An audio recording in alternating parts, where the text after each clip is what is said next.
Chanakya IAS academy में आप सभी का स्वागत है। आज हम जिस विषय पर बात करने वाले हैं वो काफ़ी चर्चा में बना हुआ है। विषय है कि जब कोई इंसान आत्महत्या करता है तो इसे कैसे ये साबित किया जाता है कि उसे उकसाया गया है, यानी कि किसी इंसान को आत्महत्या के लिए उकसाया गया है। 3 जून 2013 को मुंबई के जुहू स्थित अपने घर में एक्ट्रेस जिया खान का पंखे से लटका हुआ शव मिला था।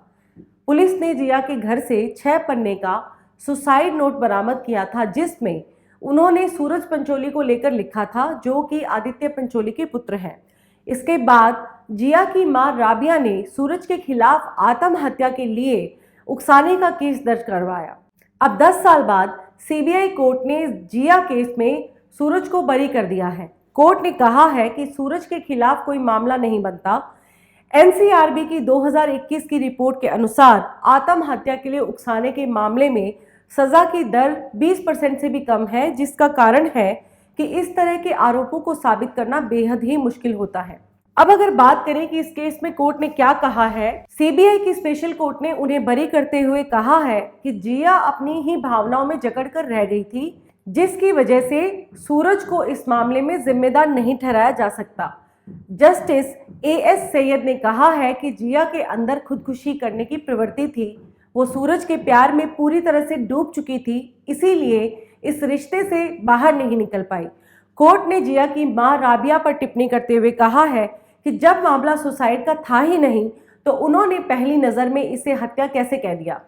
सूरज पंचोली के खिलाफ जिस कानून के तहत केस दर्ज हुआ है वो आखिर क्या है? जिया खान सुसाइड मामले में सूरज के खिलाफ इंडियन पीनल कोड यानी कि आईपीसी के सेक्शन 306 के तहत केस दर्ज हुआ है। कोई व्यक्ति आत्महत्या करता है और उसे यदि किसी ने इसके लिए उकसाया है तो उसे कानून के जरिए दंड दिया जाता है। आरोप सिद्ध होने पर दोषी को अधिकतम 10 साल जेल और जुर्माना हो सकता है। आमतौर पर दोषी से वसूला गया जुर्माना मृतक के परिवारों को आर्थिक सहायता के तौर पर दिया जाता है। आईपीसी में आत्महत्या के लिए उकसाने वाले को लेकर सेक्शन 108 में विस्तार से बताया गया है। सुसाइड के लिए उकसाना हो या उकसाने की साजिश में शामिल होना, ये सब कुछ भारतीय कानून में अपराध है। अंग्रेजों के समय में सती प्रथा को रोकने के लिए आईपीसी में इस कानून को शामिल किया गया था। विवाह और दहेज उत्पीड़न से जुड़े क्रूरता के मामले में इस कानून के तहत अधिकांश मामले दर्ज होते हैं। सूरज पंचोली ने अपने ऊपर लगाए गए आरोपों पे क्या कहा है, तो एक्टर का कहना है कि जिया खान सुसाइड केस पर बरी होने से पहले और बाद में भी उन्होंने इस पे कई बयान दिए हैं। 2019 में एक इंटरव्यू में उन्होंने जिया सुसाइड केस को लेकर कहा था कि मुझ पर लगाए गए सभी आरोपों की जांच के लिए मैं तैयार हूं।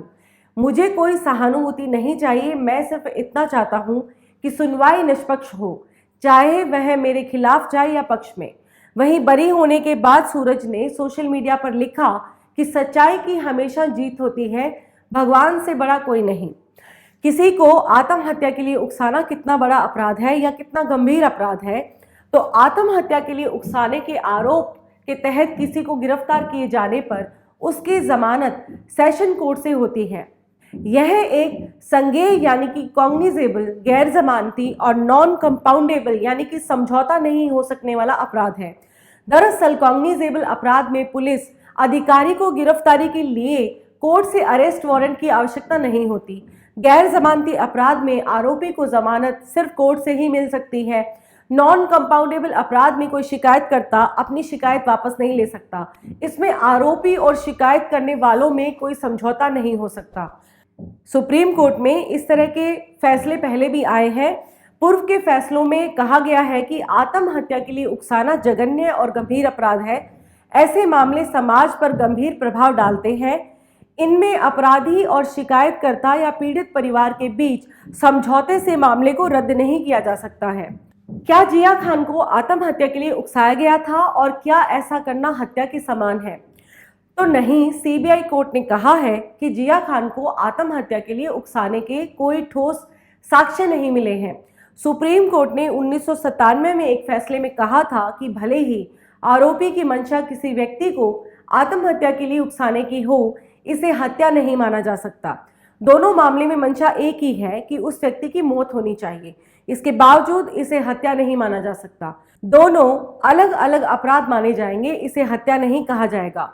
इसे एक उदाहरण से समझते हैं कि ए ने बी को उकसाया और बी ने आत्महत्या कर ली, तो ए पर उकसाने के आरोपों में ही केस चलेगा।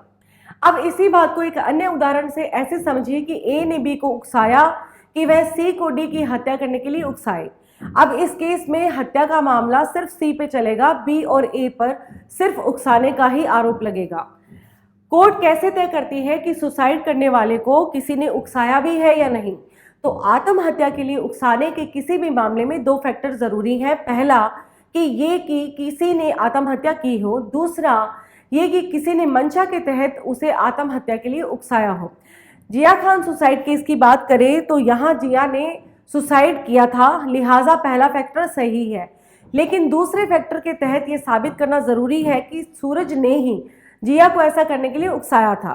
सीबीआई कोर्ट ने तथ्यों की जांच करने के बाद देखा कि सूरज की मंशा क्या थी। क्या वह चाहता था कि जिया आत्महत्या कर ले? ये बात सबूतों और साक्ष्यों से प्रमाणित नहीं हो पाए, इसलिए उसे दोषी नहीं माना गया। लेकिन कोर्ट किसी को मंशा को कैसे तय करता है, यानी कि कोर्ट कैसे तय करता है कि किसी आदमी की मंशा क्या है? सुप्रीम कोर्ट ने इस मामले में कहा था कि किसी ने कह दिया कि जाओ मर जाओ और वह व्यक्ति मर गया तो इसे आत्महत्या करने के लिए उकसाने का दोषी नहीं माना जा सकता। इससे साफ है कि किसी को गुस्से में या झल्लाहट में कुछ कह देना आत्महत्या के लिए उकसाना नहीं है। इस तरह के मामले में किसी आरोपी को दोषी नहीं ठहराया जा सकता। ऐसे मामले में आरोपी की मंशा देखी जाएगी, उसका सामान्य बर्ताव देखा जाएगा। यदि हमेशा वह इसी तरह के शब्दों को बोलता रहा हो तो उसे दोषी नहीं माना जाएगा। इसके साथ ही आज का हमारा टॉपिक यहीं पर कंप्लीट होता है। हम फिर मिलेंगे एक नए टॉपिक के साथ। आप हमारे YouTube चैनल को लाइक, शेयर और सब्सक्राइब जरूर करें। Thank you so much. Don't forget to like, share and subscribe to our channel and press the bell icon to never miss an update.